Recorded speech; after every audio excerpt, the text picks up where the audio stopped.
বউ আমার বার্থডে বলে কথা, একটু তো মজা হবেই। একটা মাত্র ভিডিও শেয়ার করা হয়েছিল, তারপর থেকে আর শেয়ার করা হয়নি, সময়ও পাইনি, তাই আপনাদের সাথে সেই দিনের কিছু ঘটনা শেয়ার করছি। And I think it was funny, at the same time I was very surprised. সেদিন আমার অফিস ছিল, অফিস করে এসেই সাথে সাথে আমি ড্রাইভিংয়ে চলে যাই, ড্রাইভিং থেকে ডিরেক্ট বাসায় আসি, আর বাসায় এসেই দেখি আমার ছোট বোন চলে এসেছে বাসায়।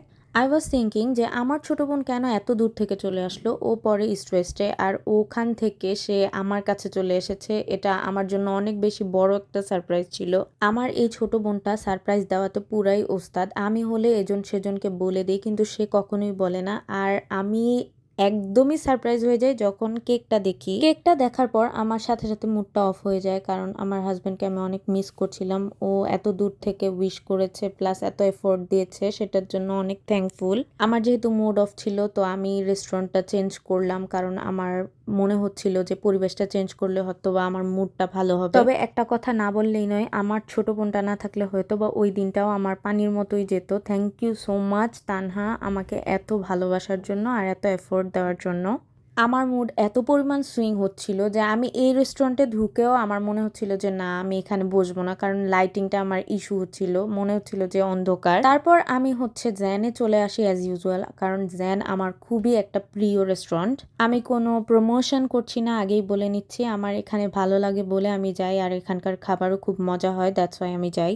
আর যাওয়ার সাথে সাথেই আমার মুডটা ঠিক হয়ে যায়, আর আমি আমার ছোট বোনের সাথে দুষ্টুমি করছিলাম। তারা আমাদেরকে একটা ড্রিঙ্ক দেয়, সেটা আমরা খাই। চেয়ার আপ করছিলাম নিজেকে নিজে, কারণ আমাদের আর কেউ ছিল না চেয়ার আপ করার জন্য, সো নিজেরাই চেয়ার আপ করছিলাম। দেন আসুন আমার মেইন পার্টে, বার্থডের যে মেইন কাজ থাকে সেটা হচ্ছে কেক কাটা। আমি কেকটা কাটলাম সেখানে গিয়ে, আর I was very happy. Cake কেটে আমি স্বার্থপরের মতো খাচ্ছিলাম। আসলে আমি পিছন থেকে বলছিলাম যে তুমি আগে আসো আমার ছোট বোনকে, বাট সে বলছিল না আপু তুমি আগে খাও, পরে আমি খাবো। সে এত দূর থেকে এত কষ্ট করে কেক নিয়ে এসেছে, আমি খুবই অবাক হয়েছি। Thank you so much again আমার ছোট বোন, I love you so much. Then চলো হিরোকে দেখাই। এই হলো আমার হিরো, যে আমাকে সারপ্রাইজ দিয়েছে। Thank you so much my hero. তার সাথে আমি এমনিও কেন জানি রাগ করেছিলাম, তো আমার রাগটা চলে যায়, আর দেখি যে সে ক্লাসে ছিল, আমিও তাকে ডিস্টার্ব করছি। আমি জানি এই ভিডিও দেওয়ার পর আমার খেয়াল নাই, কারণ সে কাছ থেকে এসে ক্লাসে যায়, আর সে জানেও না তার ভিডিও করেছে। এই ভিডিও দেখলে সে আমার অবস্থা খারাপ করে দিবে। সে আমাকে বারবারই জিজ্ঞেস করছিল, বউ তুমি খুশি হয়েছো, তুমি কি খুশি হয়েছে? তো আমি অবভিয়াসলি বলবো ইয়েস আমি খুশি হয়েছি, তবে আরেকটু জাঁকজমক হলে ভালো হতো। বাই দ্য ওয়ে, তুমি কিন্তু গিফট আমাকে কিছুই দাওনি, শুধুমাত্র একটা কেক দিয়ে সারপ্রাইজ দিয়ে ওকে মনে করেছো ওকে ফাইন, সে তো কিছু চায় না, তাকে কোনো কিছু দেই না, কিন্তু কাজটা তুমি ভালো করোনি mister. By the way seriously আমি অনেক হ্যাপি ছিলাম, আর আমার কোনো চাহিদা নেই। থ্যাংক ইউ সো মাচ, যে যা দিচ্ছ যা দিয়েছো তাতেই আমি সন্তুষ্ট। তারপর আমি আমার ছোট বোনকে কেক খাওয়াচ্ছিলাম, যদিও সে অনেক কষ্ট করে এসেছে, ক্লাস করেছে, কাজ করেছে, তারপরে সে এসেছে। কেক খাওয়ার পর আর জুস খাওয়ার পর আমাদের কাছে মনে হচ্ছিল যে আমরা না খাই, কিন্তু সেখানে যদি আমরা অর্ডার না করি তাহলে আমাদের মান সম্মানের ব্যাপার, সো অর্ডার তো করতেই হবে। অ্যান্ড অলসো যেহেতু আমার এখানকার খাবার অনেক প্রিয়, সো আমি খেলাম আর অর্ডার দিলাম আমার পছন্দের কিছু খাবার। আর আমার বোন এদিকে আমার ভিডিও নিচ্ছিল, আমি জানিও না যে সে কখন ভিডিও নিচ্ছে। আমি একটু ঢং ঢং করে খাচ্ছিলাম, কেনই বা এত ঢং করতেছিলাম আল্লাহ জানে। আর ক্যামেরার পিছন থেকে আমার বোন বকতেছিল, একটু ভালো করে খা, একটু ঢং করে খা। আমি ঢং করতে পারি না, আমি কি করব। আমার আছে অ্যালার্জি, কিন্তু প্রন আর বিফ দেখলে আমার লোভ আমি সামলাতে পারি না। আমি খুবই লোভী একটা মানুষ, কেন এরকম হয় আমি বুঝতেই পারি না।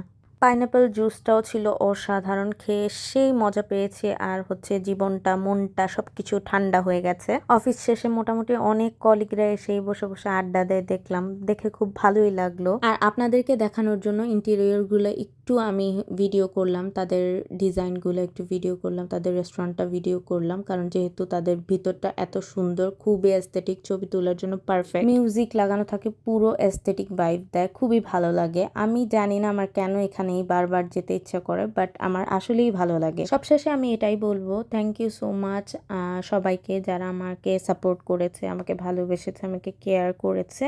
আর আমি থ্যাঙ্কফুল আল্লাহর কাছেও, যেহেতু উনি আমাদের সৃষ্টিকর্তা পালনকর্তা, সো ওনার কাছে আমাদের থ্যাঙ্কফুল থাকা উচিত।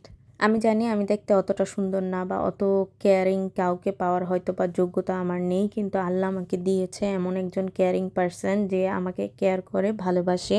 সবচেয়ে বড় কথা হচ্ছে সে আমাকে রেসপেক্ট করে আর সে জানে উইমেনদের কিভাবে রেসপেক্ট করতে হয়। আর এর চেয়ে বড় কিছু আমি চাই না জীবনে। একটা পুরুষের কাছে একটা নারী আই থিঙ্ক এটাই চায় যে রেসপেক্ট আর কেয়ার, এছাড়া আর কিছু চায় না। আর যারা বলে যে অনেক টাকা প্রয়োজন, আই ডোন্ট নো কেন অনেক টাকার প্রয়োজন। আমার মনে হয় বেসিক নিড যদি পূরণ হয় যেই টাকা দিয়ে ততটুকু হলেই এনাফ। সব শেষে একটা বাচ্চা দেখি যে আমার বেলুনের প্রতি নজর দিয়েছে, আর অবভিয়াসলি আমি বাচ্চা পছন্দ করি, যারা আমার ভিডিও দেখেন জানেন। She was very cute and sweet, মাশাআল্লাহ, নজর না লাগুক কারো। অবভিয়াসলি আমার হেটার্স অ্যান্ড লাভার্স যারা আছেন তাদেরকে অনেক বেশি থ্যাংক ইউ।